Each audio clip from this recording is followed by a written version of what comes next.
This panel is Juicy Crunch. Like a shot. Jay, you helped with that name, right? I did, unfortunately. Juicy.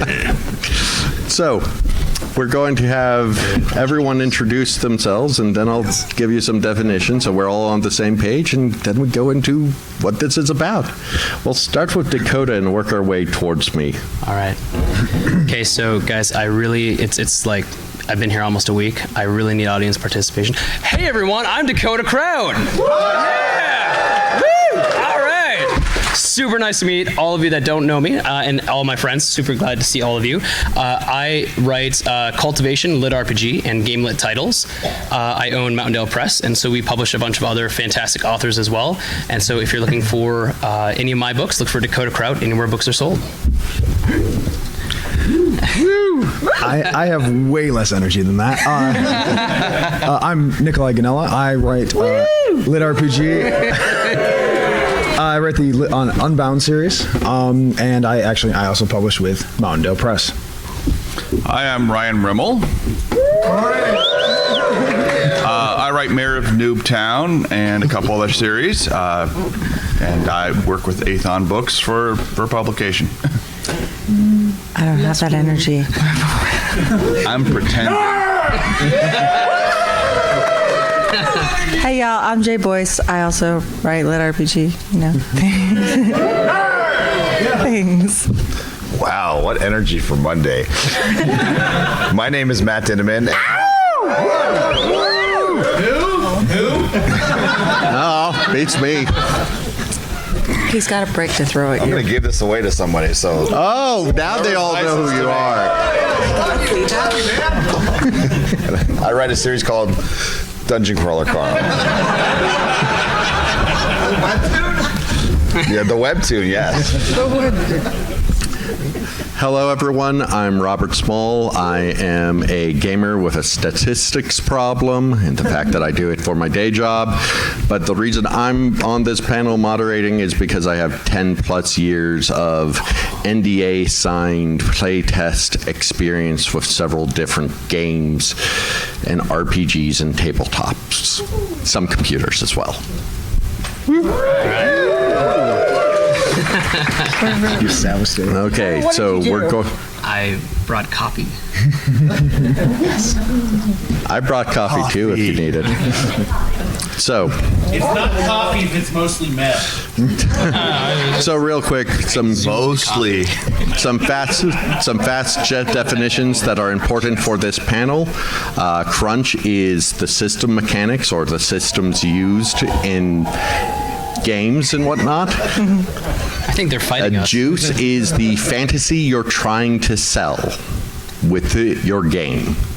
Why didn't you say that last time? Yeah, that would have been a really helpful disclaimer the first time we were really confused. Listen, I have heard many different uses and definitions of juice over different play tests.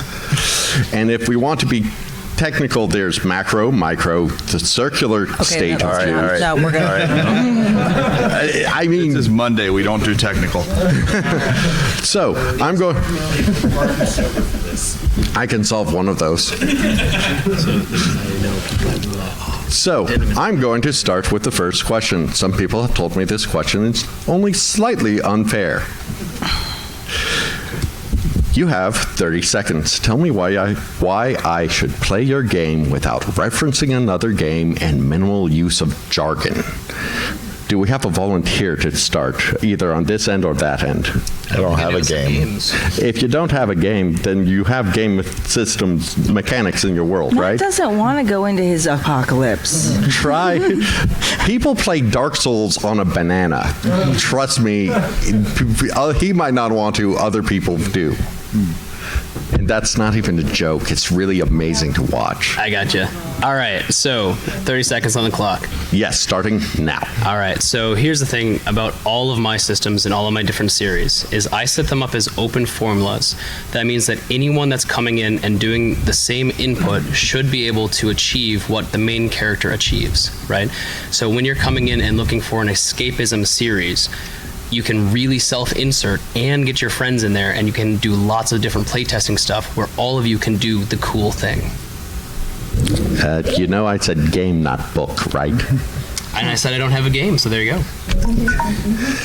Do it as if you have a game, because you still make this. You use game mechanics and game things in your We're not thing. going to follow your rules. People can come in and move on. Fine. Yeah. Play along. Next person. 30 seconds, starting All right. now. Yeah, I don't write games, but I do write LitRPG, which is very fun. And Quick question I have for you. Quick question. Does your LitRPG take place in a game? No. No. This does Okay. not. absolutely not. Then does it take place in a world that makes use of game mechanics? Yes, Yeah. it does. Okay, and if it were a game, do you have a central fantasy that you're working off of for why people would like that world? Yes, it's a high fantasy action adventure is kind of the basics of it, but it is it's definitely not intended to be a playable game. The It's a death game. the LitRPG aspect of everything is it's a tension lever for both progression and the fun that's in there, as well as character development. And really, yeah, like I said, fun is really the bigger piece of the puzzle rather than necessarily having it function as an actual game.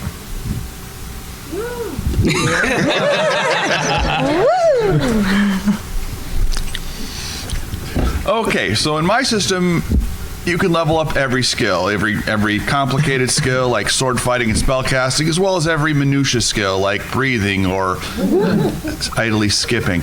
And hiking seems to keep coming up. So you have the ability to improve every part of your person, and that should be interesting to anybody.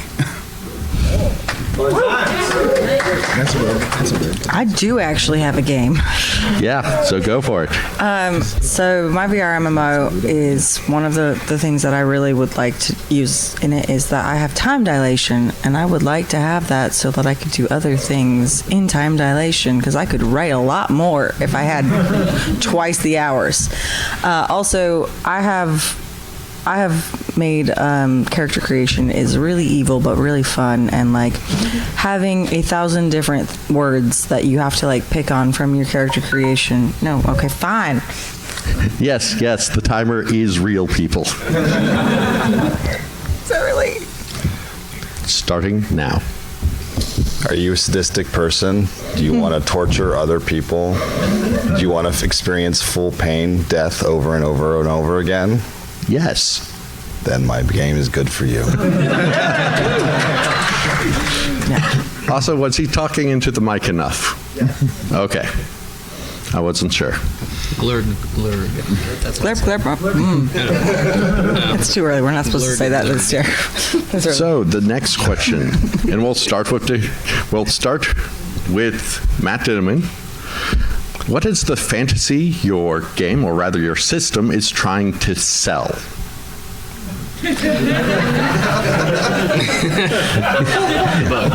These questions actually build off of each other if you're all wondering. Okay. Because you can probably guess the next one after this. I don't want to. I don't even know where this question's going, let alone the next one. In terms of the same game I was mentioning earlier, Yeah. Because so I did write a game book. well, we're still talking Kaiju Battlefield Surgeon. Okay. What fantasy is this game trying to sell? Imagine a world where there are giant monsters roaming around, and these monsters are beating the crap out of each other and getting injured. Now imagine that you are a surgeon, and your job is to go into these monsters, inside of them, and surgically repair them while they fight. Sounds cool? No. yeah, no, it really does. Only if there's a tapeworm as a companion. Is that a thing? That Yes, as a matter of fact, Banksy is a good boy.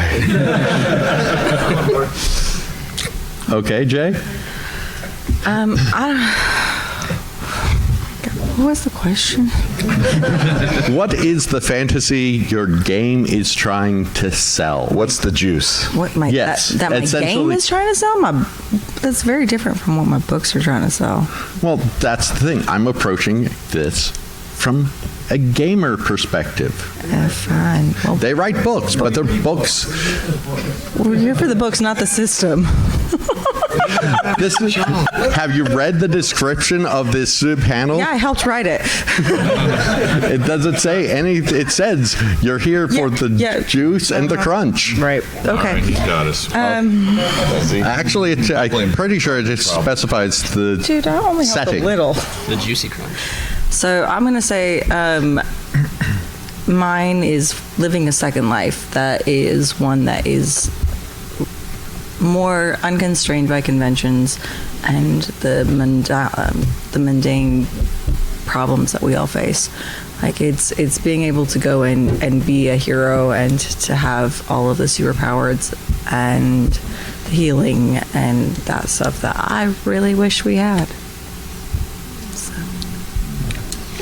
Power fantasy. My book is about you being awesome and being able to blow things up and cast spells and be amazing and be the best that there ever was. Like, simple enough. Is there also Pokemon in that one? I would. Yes, actually, we use those as frequent targets. Well, like Ryan, power fantasy is a big one. Power fantasy and escapism. So calling to what Jay said, because who hasn't dreamed about traveling to a fantasy world and all of a sudden you can do magic? Like that's awesome, and that's essentially the central fantasy of a lot of what we do. Yep. And so, yeah, pretty much for mine is escapism, but it's also kind of taking grim situations like what seems like hopeless situations and still being able to find ways to inject humor into it, right? So if anyone here was in the military or a first responder or anything like that, you're going to find that you have a different sense of humor than the other bits of the population around you, and so that really tends to come across in what I do is I take these very tense situations, instead of popping that tension balloon, I just kind of let it out slowly, right? And so it just allows you to have that fun and that experience without having to like live it, right? So it's escapism and fun, and that's all I'm really after with all of my series. Those balloon sounds are really good. They Thank were. you. Oh man. So you know thought what you this had room, one. that what he just said reminds me of? It's the tension spiral from horror games. Trying to avoid that. Yeah, so I actually at one point wanted to be a voice actor a long time ago, and so I can do all sorts of crazy noises. Oh yes. So I hope we get more. I want more. We'll get there. Okay. starting with Dakota, what systems do you have in place in your world, game, whichever it is at this point, that support the fantasy that that is in the thing? Sure. So I've always talked about my spreadsheets. I've always talked about my systems beforehand. I have a new series out this year. It's called Damsels of Distress. And so this one is much lighter. It's each book is a standalone. And so the system that I made with that one, instead of all of this like grinding to figure out what you had to do and like, really pushing the bounds of your skill, it tells you when you get the skill what you need to do to get to level 2. So it's a challenge instead of a certain particular skill-based thing. And so I feel like in this particular world, if everyone had a known challenge to become better and more powerful, it's interesting to see how in my books the main characters always are pushing and pushing and pushing to become the best version of themselves. But it's also really fun to write the characters around them that don't. Right? They say that challenge is just outside the scope of what I want to do. And so it's really an interesting self-insert with this type of system to say, just like in real life, we can push and go farther and do cooler things, and it kind of gives you that same experience and kind of hopefully helps people on that path in real life as well. But you get like actual reminders. Yeah, right. That's So nice. it's really cool to watch that and see how people react to it, because it has been overwhelmingly positive. So, yeah. My system operates a lot like Ryan's in the sense that it's all about effort and as opposite to Dakota's new series. A lot of grinding, a lot of determination put in there, as well as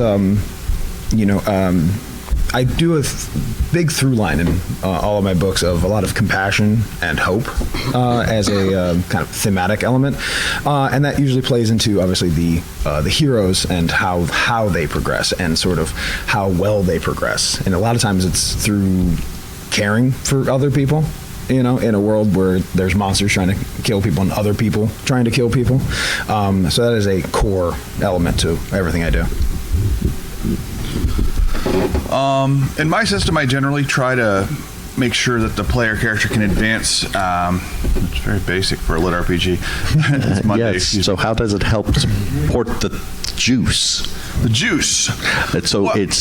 How does the system support the juice? How does the system support the juice? Well, frequently I have my main character get the absolute crap beaten out of him, so therefore I have to have the system reinforce him so he can get tougher, so he can get the crap beaten out of him in new and interesting and more inventive ways. Yes.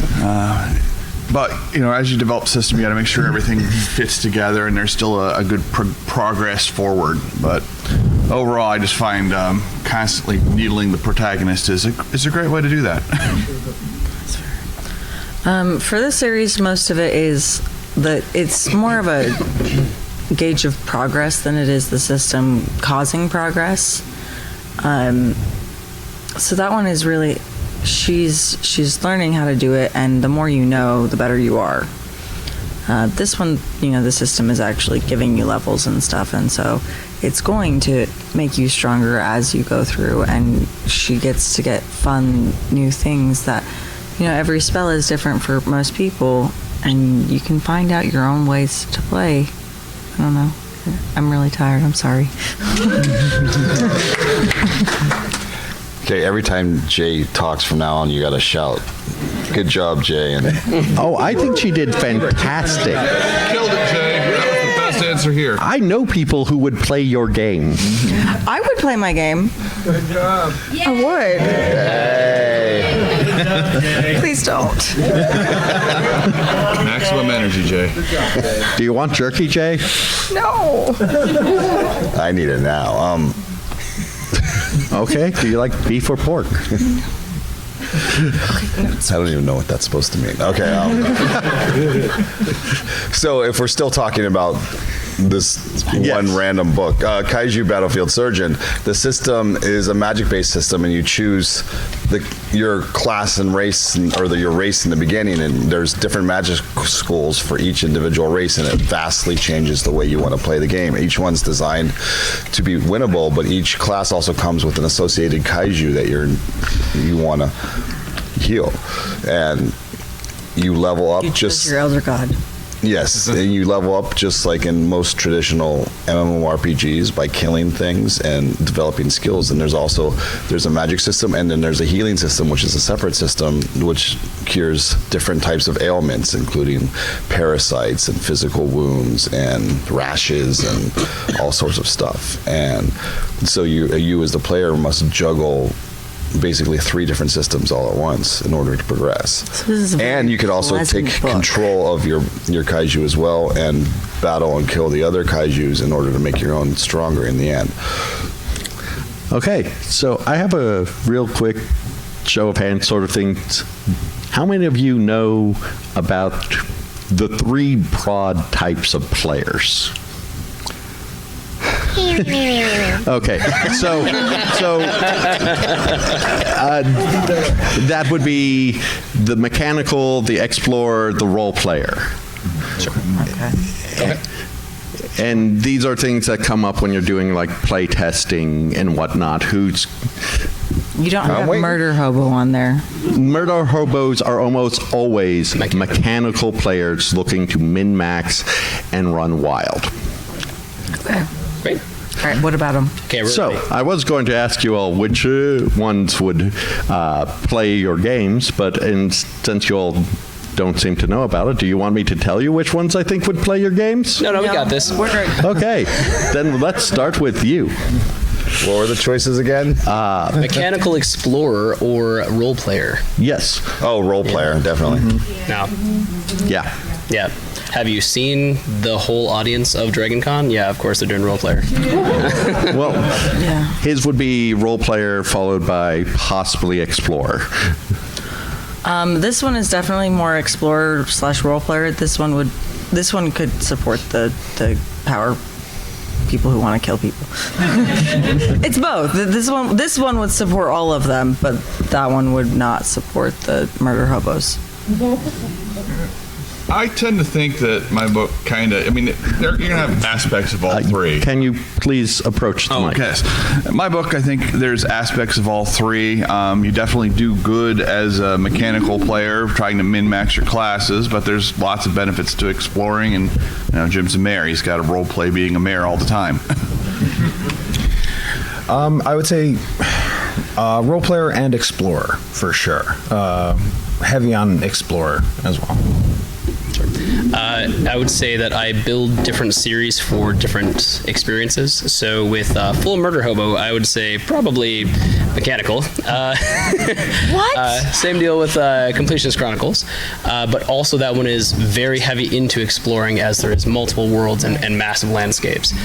Full epic fantasy world. But yeah, the Damsels series would be much more of the role player, because you're getting a lot more of the nostalgia factor along with the LitRPGs. So, yep. Lots of good fun stuff there. Okay. 5 books out this year in that series. What? It's great. Get Can it. you say that louder, please? 5 books out in that series this year. All right. When? Like right now? Thank you. Thank you. I did great things with this series. Jay, I like what you've said about your series. Okay, so that actually went faster than I expected with 5 people. We are concise. We're all gentle on the microphone. So we're going to go ahead and open it up for audience questions. So this is the real show of hands thing, right? Yeah. It's okay. I think we're all tired. Yeah. It's Monday morning. I don't know about you, but I didn't get much sleep. Just come up here and form a line. Or just shout. No, because we need it recorded on that. We don't Trying to get the left side of the room somehow. So one thing, I'm sort of interested in particularly isekai, the isekai side of LitRPG. And one thing that a lot of the original source material from Japan has a problem with is, in order to keep the pace up of something, they'll sort of breeze over mechanics, which ends up making the protagonist look very incurious. Like they're not investigating, I'm in this amazing world, I have mechanics to play with, I can become powerful if I just pay attention to the system. But they keep the pace moving along using that. So how do you balance moving the pace along and not getting bogged down in details with having a protagonist that you want to have be curious and be interested in the system, and how do you keep the audience interested while the protagonist is looking into all the crunch? I will go ahead and say, don't info dump it all at once. Sprinkle it in and make it as they're discovering it. Because they're not gonna get the rule book all at one time. They're gonna be discovering little aspects as they go.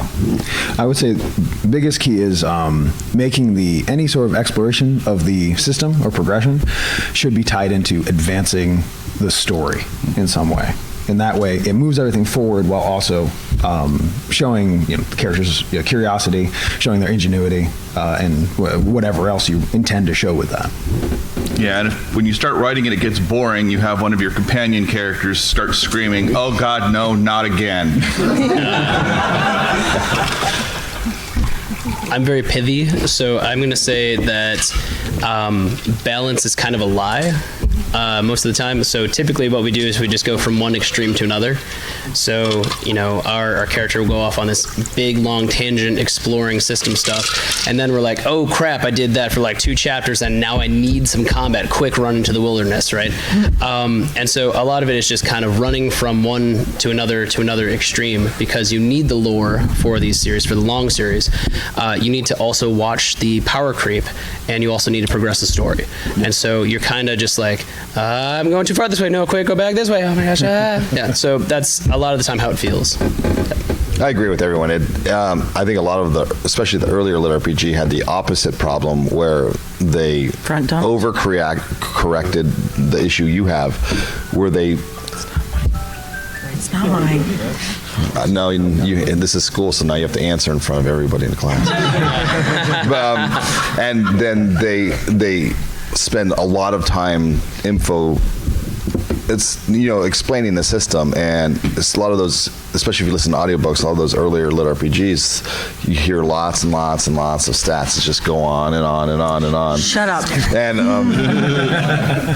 and I think the whole genre as a whole has matured quite a bit, where we do have the motivations, we do have that sense of wonder, and you feel lacking a lot of the isekai. But that's the great thing about the novel form, is you're given the opportunity to explore a little bit more than you would in, say, an anime, where everything's like solo leveling, where they don't explain it very well in the anime. Can't it just goes in pour over the sheets in an anime. Right, but it's still cool though. But that's my answer. Yeah. Do you want a book? Okay, keep going with questions. Yes. Mine was more of a planning question. Do you usually plan your system out and then write your book with a plan for in-game, or do you alter your system and adapt it to, as you are writing your story, for it to be a conflict or help your protagonist? What I like to do is I like to write one scene, and then I will rewrite that scene with a slightly different ending up to 14. Wait, no, I'm not Matt Denneman. Shoot, so close. Other panel. Dang it. Oh, that's right. So I'm a huge plotter, because I have a whole bunch of different series running at any given time. So I make really large spreadsheets of where the characters are. Like character motivations are a huge thing for me. So I keep track of every interesting character that I develop, where I last met them, what their goal was for the next time I meet them, so that the next time they show up, I can find what they should have been doing in that interim. And so when I'm planning out a series, I typically will start with the system. I'll say, here's the power set. And then I will say, what sort of bad guy makes sense to oppose this power set? And then I say, what sort of hero, protagonist, can I give with it? What sort of personality do they need to use this power set and fight against that big bad? And once I have those key elements, essentially the story is already written. I just need to write it down, right? Because if I know what I do, who I'm against, and who I am as the character, then I know how I'm going to react to the external stimuli that I need to get to a point where I can fight the big bad. Yeah. I plot a lot, but I tend to kind of figure out milestones more than anything else. I like to figure out the beginning. I like to figure out kind of where we are at, maybe a couple books in, and then an idea of what the end game as far as power progression goes, as well as plot in general. And then I leave blank spaces so I can play around. But I fundamentally want the system to be as consistent as possible, whatever it might be, because that's kind of if you betray that, then the reader doesn't know what to believe, and it just feels cheaper. So Nikolai and I have the same writing style, so I'm not going to be able to add much beyond that. But I will pull something out from mystery books. A lot of times in mysteries, they write the ending first, and then you can build up to the ending. So for Noobtown, I wrote the last scene first, because I wanted to know what it looked like at the end of the series, because then I can kind of have a good power progression, so I know this is where it ends, so I can't get to there before now. And then, if I'm 8 books in and I'm going to book 13, I got 5 books left to ramp that up a little bit more. So you wrote the end of the entire series already? Yeah. Oh gosh. That's kind of cool. It's terrible, and it will be rewritten, but I have all the stuff there.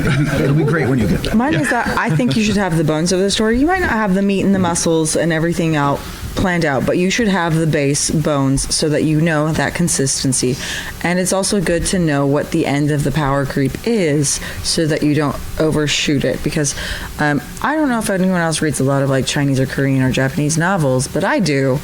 And there is a huge thing, especially in cultivation, of, oh, hey, I reached this level and now I'm too powerful for everyone, so I'm going to go to this next zone where there's a new level, and I'm the noob in this level now, and I have to get up to the top of that one, and then I'm going to go to that world where I can kill worlds with my finger, and like, so the power creep is very bad. And knowing where the end of your power scale is from the beginning is really good, because then you can know, okay, well, what level of the enemies and things that they're dealing with, how are you doing that? And if you reach that level in book 2, then you've got a problem. I actually agree with Jay here in terms of, even though I'm a pantser, you don't want the sense for the system itself that, oh, he's just making these rules up as he goes along, like suddenly in chapter 75, but if you hit the guy 3 times, then you grow mouse ears, and that's always been a rule. Some weird stuff. I like to have the rules set out fairly quickly, but I still completely make it up as I go along. And if I need more specific rules, I introduce them as they're needed and spoon feed the reader like the rules of the system. But it's important that it feels that those were the rules all along and not just something you're throwing in there. But with Carl, for example, the cool thing about Carl is it's a game show, and there's producers, and we all know with reality TV, they love changing the rules on them at the last second. And I also made the system itself, the narrator, the AI basically that's running the game, unreliable as well, and then breaking down, so lots of things change. So there's lots of fun things you can do with it. And I think a system like that is still pretty conducive to pantsers who like to make things up as they go. There's also like, and keep very careful track as you go. We did an update on the game. Yeah. Hot fixes, hot patches. Hot patch. By the way, the formula that Jay mentioned, I have the name written down somewhere in this book of notes, but it's actually a traditional form of Chinese literature architecture. Cultivation. Shanja? There's something more than just cultivation to it, because cultivation can also apply to wuxia stories. There's several different. There's a lot. Yeah, there's thousands. But, sir, do you want one? Oh, next question. Yeah, you were the one who you asked the yes. Next question, but so.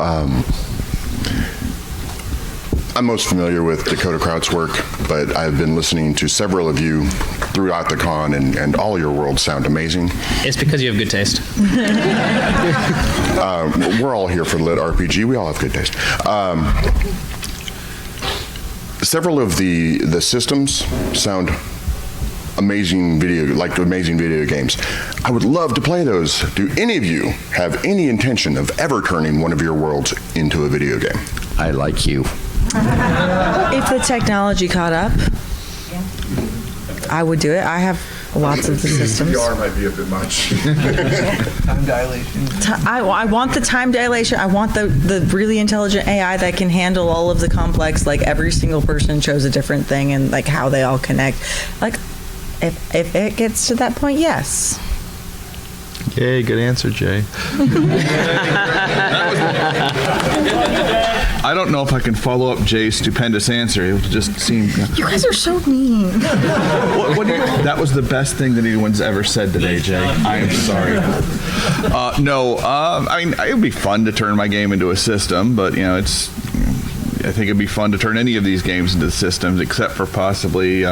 Dungeon Crawler Carl, everyone died. That's called Dark Souls. Would die first. There is a TTRPG of Dungeon Crawler Carl coming from Renegade Games. And as for video games, there's not really much I can speak about.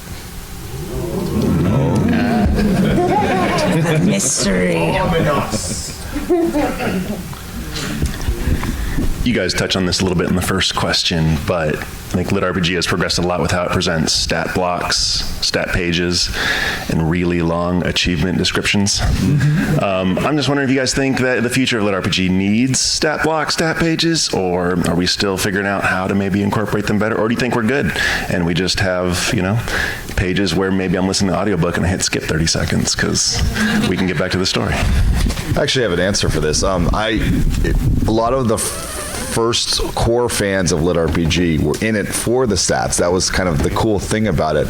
And those people haven't gone anywhere. So there will always be a home for books with these big giant stat blocks, long achievements, pages and pages and pages of stats. Those readers that started reading back in like 2013 and up haven't gone anywhere, but the fandom has grown pretty exponentially, and the ones that tend to be slightly more popular, it seems,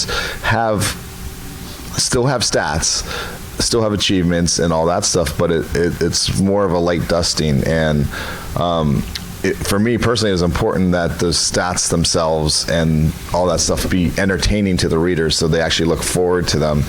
And every day people are coming up with new cool ways to implement that, and that's kind of baked into what LitRPG is, so I don't think it's ever going to go away altogether, but there's lots of cool ways to do that, and I'm curious. I mean, to be fair, I did not write for audio, and so like when my books came out, and I keep meticulous spreadsheets of books I read of other people, and then I'll send them to authors and be like, hey, you missed this. This is wrong. Yeah, she does. You should boo that one. Jay, that was the worst thing ever. Good job, anyway. I'm trying to help. Good job, Jay. But like that is one of the things, is like I had to switch, like as I collapsed things and I tried to combine things so that it didn't take up pages, because when I had the narrator start working on my books, I was like, oh, this is really long. This is really long. I don't love this. But I like to see it on the page, and you can just skip past if you're reading and you don't like that. So it makes it a weird thing. But yeah, just trying to find and make ways that it's fun is the new way. So I wrote Mayor of Noobtown, and I didn't know it was going to be an audiobook. I didn't write for audio. Yeah, and then I listened to Noobtown for the first time and went, wow, that is a lot of stats. And people complained. So I cut them by half in book 2, and people still complained, and it still was a lot. So I cut it in half again, and that I think was about the level. People like the stats. You need to have stats. I mean, it'd be like a zombie game. It'd be like a zombie book without zombies. But by the same token, you can't have too many zombies, and you can have too many stats. I'll say, yeah, there's definitely going to be a place for large stat blocks and that entire facet of everything. I think a lot of it comes down to author experience. The more we write and the more maybe we find a groove, or we find what maybe the audience prefers, we adjust. And I've seen a tendency towards starting kind of stat heavy, lightening out as it goes. It's also a lot to keep track of. It can be a lot to keep track of. Unless Jay's reading you and tells you when you're wrong. Jay will message you about it. Good job, Jay. And then Merch for next year. yeah. I'm getting a shirt. Just get ribbons. I just need ribbons. Good job, Jay. Yes. So do you mind if I jump in here? So old novels from like Faerun and whatnot would actually put stat sheets in the back. Yep. In the appendix. We're seeing a lot of that now. Footnotes, end of chapters, their own chapters. That's very common now. Yeah. If you have a stat-heavy book, you want to do something like that. Or put it at the end of the chapter and make it as its own chapter in the audiobook. Yeah. Real quick, raise your hand if your primary way of consuming LitRPG is audio. Yeah. That's unusual in a lot of these styles of books, but for Carl, for example, it's over 50% of the readers are audiobook. It's just really, really common with LitRPG books. It's audio is king, and that wasn't the case back in 2015, 2016. It's slowly grown, and it's because the audiobook narrators themselves, the ones that like to perform the audiobooks as opposed to just read them, kind of flock to this style of stories. And it's like a symbiotic relationship where we work really well with each other. And as a result of that, what you see so many people raising their hands, we're getting less and less stat blocks in books. I'm happy with it. I hate listening to this. I'm happy with it. Yeah, whatever tells the story of most, that's benefits the story of the most, Yeah. I mean, one problem is like, okay, I've got a strength of 100, and I get a +2 to my strength, so now it's 102.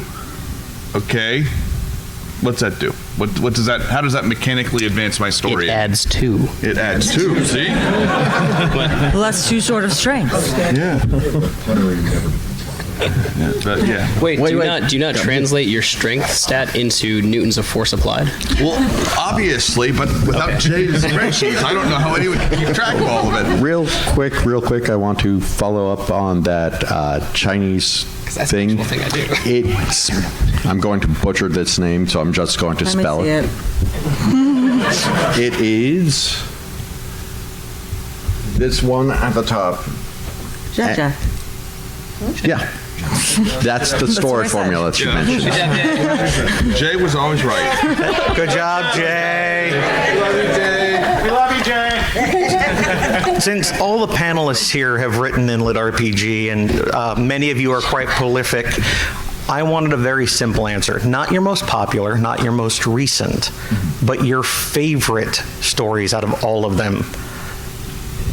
So I know it's Dominion of Blades. It's okay. Ours or the other Yours, people? your Oh. specifics. This way, for people who maybe have not read you, they can find what you thought was your favorite and start there. And it's Dominion of Blades. We can skip Matt.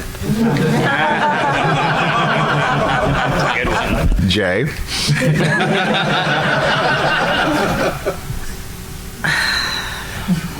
It's picking a child. I'm gonna say Lotus Lake. I feel like I was a better writer when I started Lotus Lake, so I'm gonna just go with that. Yay. Really?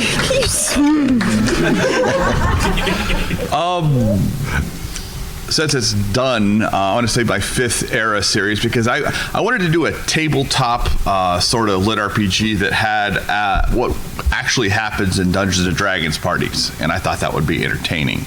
And it wasn't as entertaining to my audience as it was to me, but sometimes you write for you. But my favorite aspect of that book is I always have these guys, and they're like, all right, we're going to invade this temple, and there's bad guys, and you guys are going to sneak off there, and you guys are going to go distract the guards, and I'm going to go over there and do this, and 3 seconds in, it's stabby, lighting everything on fire. Yes. I've only written one series. I'm 11 books in, but only one. So I'll just say my favorite of them, which is book 6, which is where kind of scopes change and things expand beyond kind of the small city scale. That So things that's have what, been a million operating words in? No. in. No. More like 2. Yeah. 2 million words in? 1.5 million. Okay. Little He baby. says 11 books, but for all the rest of us, that's 33 books. Yeah. Yeah. So I would say it's really difficult because I have written so many books. Typically, whatever I'm writing at the moment is my favorite, right? It, like, just for whatever reason, when I'm in the zone on that, I'm there 100% for it. And so right now, that's Completionist Chronicles, right? And so I just put out book 12 a week and a half ago. Book 13 is on pre-order for January. Good job, Dakota. Next year, thank you. So next year I'm having at least 2 come out, and that series is going to be 20 books long. And so I love that series. And when I'm on the next series I'm writing, I'm going to love that series the most, and that's just how I roll. Yeah. That's great. So, oh dear. My question is, what kind of resources are there out there for like people who are trying to get into writing lit RPGs? What kind of advice do you have other than the, just do it kind of answers? I would say if you're interested in it, low barrier of entry is Royal Road.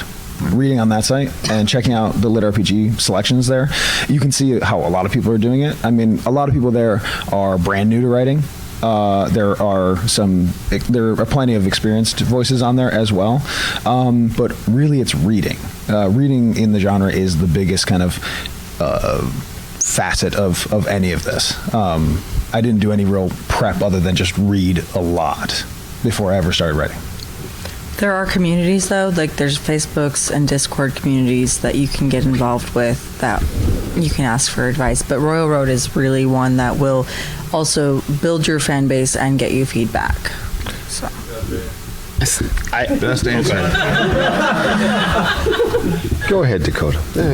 I was going to say that there are a lot of factors in self-publishing in general that cross over everywhere, but also just business in general crosses over. So if you have experience with sales, if you have experience with marketing, with even technical writing, like there's a lot of crossover in those job skills. So I would say look at self-publishing resources, so not just LitRPG specific, because then you're going to still have the best chance of building a career out of this if that's your goal.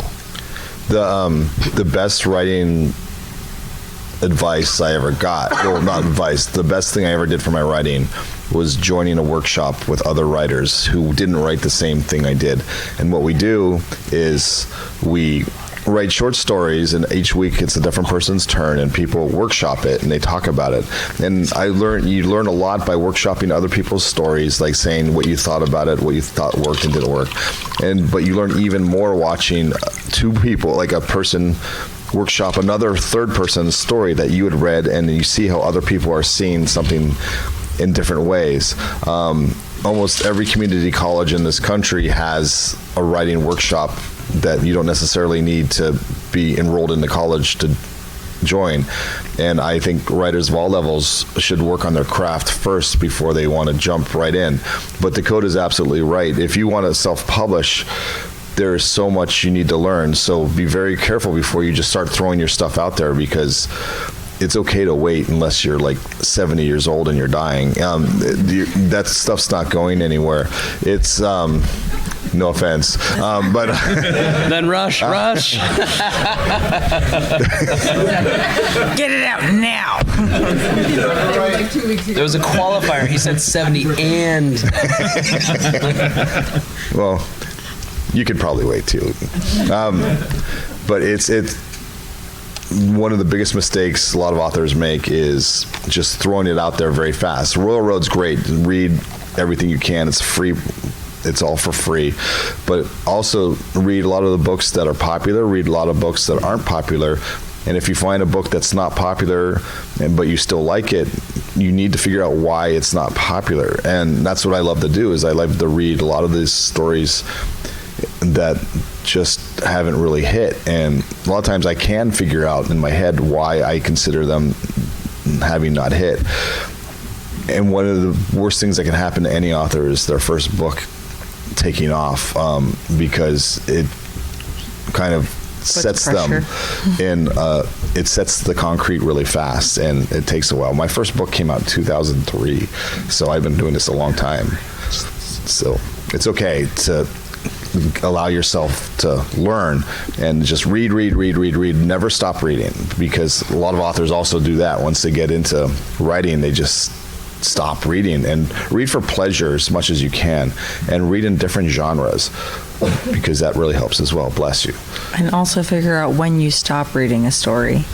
That's like, what are the elements that make you drop a book? Good job, Jake. I'm going to kill you. So at this point, we have 12 minutes left. I'm going to try and get through as many of them as possible before we have them do their same shameless plug. Hey, I'm going to give you an opportunity to shameless plug, I think. I guess I'm an anomaly. I like reading books physically, and I saw all those hands go up. I'm trying to figure out how to get your books physically. I was searching on Amazon, looking around. What do I need to do? Do I need to, like, figure out who your publisher is and order them through them? Like, where can I get your books physically? Because some of these stories sound great, and I'd like to read them. Just run up here, grab them, and run. If I may expand on that question, what is the best way for us to get your book that profits you, not someone else? Yeah, there we go. How do you start? Okay. So the answer to both those questions is mountaindalepress.com for me, right? So you can also type in dakotacrout.com. It'll still pull you right over to Mountaindale Press. So I have all of my books there for like physical and signed copies. So if you want to do that, that's great. Also, what I do now with all of my series before I take them to Amazon, Audible, or Wide is I'll do pre-sale on Mountaindale Press. And that's actually been ramping up significantly over the course of the last year. So it's been really cool to see people come over exactly for the reason of, hey, like I see all these royalty models, I see all these negative things that people are talking about. How do I help you, the author, the most? And so that would be the way to do it as a direct sale. Otherwise, I'm sure all of us have Patreon accounts. And so if you just want to like kind of constantly support, that's cool. I'd love that too. I have 3 books ahead of what I have published out on Patreon currently. So that's good options there. I'm also on mountaindalepress.com, so that's a great place for physical signed copies.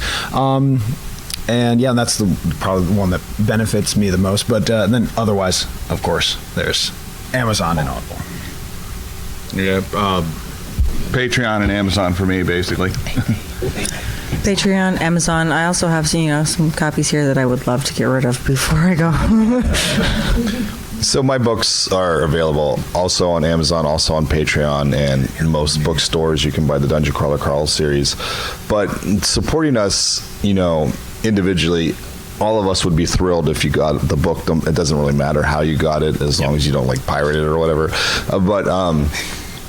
The best thing you can do to support an author is, I just read this really awesome book and I want to talk about it. So that's what you say online, and then you talk about, I just read Lotus Lake by Jay Boyce. It was really cool, and that's worth its weight in 10 purchases. So review it. Yeah. Book Talk. TikTok is very, very powerful, and it's mostly romance, but Dungeon Crawler Carl has become a little popular on Book Talk, and it has had a major effect on the sales. So yeah. Yeah, there's a love scene between 2 dinosaurs in book 5. So yeah. There is. So my question primarily has to do with like the balance of items that the characters get and stuff. Let's say that you give them an item, and then later on down in the series, you're like, oh dear God, that's broken. I did not realize this. What's your favorite way to handle that other than taking away their apparently favorite toy? My favorite way is to allow them to break stuff. Yeah, I've got a spell on Lotus Lake that I'm like, this is way more powerful than I ever intended. It was supposed to be a cleaning spell, and it's like, it's so much more than that now, and it's great. I just let her go with it. I'm like, we're just going to use it. Stop it. I have broken items before. My all-time favorite one is I was writing like book 5, and I wrote this whole scene out, and it was this real complicated scene involving Badgelor, one of the characters, sneaking around and getting through this gateway that was going to be real hard. And my beta reader said, "Didn't you give him a spider climbing amulet?" And I was like, maybe. Mother. Spreadsheets are your friend. Yeah, it was on the spreadsheet, was the sad thing. So yeah, then it was just so I have him write out the plan basically. I think then I had one of the other characters, don't you have a spider climbing amulet? I'll be right there. But it's also, it's also realistic when you have lots of items like that. Yeah. It's realistic that the character forgets as well. And how many things did Carl shove in his inventory? Yeah. Everything. Yeah. I mean, definitely that's the issue I run into more than them being too overpowered. It's just they have too many tools. Yeah. So I'll often just unload those on other characters, because I was like, I don't use this anymore. Here you go. And then they're just not nearby when they need that item. I don't have to see it. Yeah, I am infamous for forgetting the stuff that I have. And so there was one time, like I have a spatial storage codpiece. It keeps your junk safe. Yeah. And what I did was I forgot that I had a limit on what I could put in there. And so I had him just like sneak into a warehouse and start like shoving stuff into his codpiece, right? And so, like, eventually, a book later, someone mentioned, like, hey, you have a limit on stuff. And I literally was like, lumber, like just taking like stacks and stacks of lumber and stuff like that. And so eventually what I had to do was to kind of retcon that a little bit, is he had to like expel what was in there, but it all came out as one just solid brick, And so everything that I had put in there was destroyed. So 100% of everything. And I was like, that saves me from having to track any of that anymore. It's like the Sept of Baylor, from Game of Thrones. You can have it, just not in what condition. So we're now at the 5-minute mark. We've heard where we could buy your stuff. What do you have in the pipeline? I have a Dungeon Crawler Crawl Book 7, which is already out on audio, is coming out September 23rd in bookstores, the hardcover. February 10th, I have a standalone novel called Operation Bounce House coming out from Ace Penguin Random House. It's not a lit RPG, it's straight sci-fi, but it's about settlers on a distant planet and being evicted, and the mercenaries that are evicting them allow gamers on Earth to design their own war machines and print them in orbit and remotely pilot them from home. And I watched a bunch of Counter-Strike videos of little kids swearing at adults, and that's February 10th. And then Dungeon Crawler Carl Book 8 will be coming out soon thereafter. I should have book 5 out next month for this one, and then I'll work on book 3. Good job, Jay. Stuart, I'm going to murder you. Let's see here. Book 2 of the Adventures of Squire Yorick came out the day before the con, so you can get that on Amazon and Audible. Thank you. Good job, Brian. Oh. See, no one cares. Good job, Brian. Good job. I've got another couple ones in works. Hopefully Noobtown 9 should be out around March or February of next year. I have the last book of the Unbound series coming out next year, book 12. And then I'll be starting up another series, which I've yet to fully announce, but it will be out next year. Yeah. It's a secret. Keep it a secret series. Keep it secret. Cool. Like I said, I had book 12 of Completionist Chronicles come out about 2 weeks ago, and then September 23rd, I have the fourth book in the Damsels of Distress series, and that's going to be Rob Punzel. If you're looking for puns, I've got you. Shortly after that, in November is going to be Snow Dwight. So if you're looking for bears or beets, and then shortly after that will be the next Completionist Chronicles in January, and then I have 6 or 7 more books coming out next year in a series I haven't announced. More secrets. All right. Thank you. Hey, real quick, everybody, since you were so mean to Jay, I'm going to allow her to choose. I want you to shout as loud as you can if you want a copy of the Kaiju Battlefield Surgeon. This is a special edition. There's only 250 of these. Last one went for $5,000 on auction. Can I participate in this? Yeah, but I don't know if you'll win. So whoever doesn't get picked, you can blame Jay. Good job, Jay. So if you want a copy, raise your hand and yell.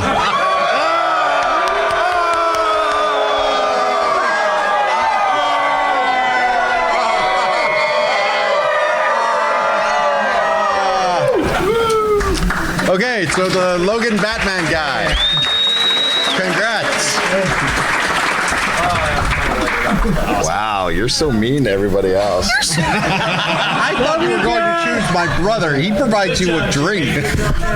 Good pick, Jay. Good She's pick. going to be right outside. She does have books of her own that she's trying to sell. Okay, and then... What's your name? Rocco. Rocco. R-O-C-K-O. R-O-C-C-O. R-O-C-C-O. I'm going to ask the panelists to sign this and this. If you haven't signed this already, if you have signed this already, you can forget it. But you don't, not forget it. You don't need to, but... Yeah, anyway, hi guys. I'm sorry to everyone else. Take it, pass I it have down. magnets. You can have magnets. So, Jay, do you want to hear more reasons on why defining juice can get complicated? That's in response. Yeah. Maybe.